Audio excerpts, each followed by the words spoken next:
Morning my dear friends. నా పేరు వి దుర్గా భవాని. నేను 9th క్లాస్ చదువుతున్నాను.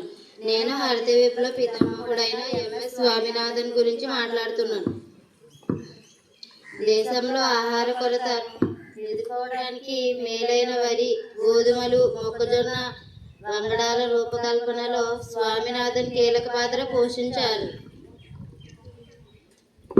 ప్రపంచంలోనే మొట్టమొదటి అధిక దిగుబడినిచ్చే బాస్మతి బియ్యాన్ని అభివృద్ధి చేయడంలో స్వామినాథన్ సహకారం ఉంది.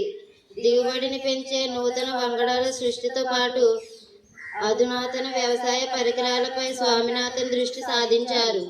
హరిత విప్లవం అనేది అధిక దిగుబడి విత్తనాలు, ఎరువులు, పురుగు మందులలో సాగు పెంచిన ఉద్యమం. ప్రధానంగా బియ్యం, గోధుమ లాంటి ఆహార ధాన్యాల ఉత్పత్తి పెరిగింది. ఎంఎస్ స్వామినాథన్ దీనికి భారతదేశంలో హరిత విప్లవ పితామహుడుగా గుర్తింపు పొందారు. Thank you teachers and students.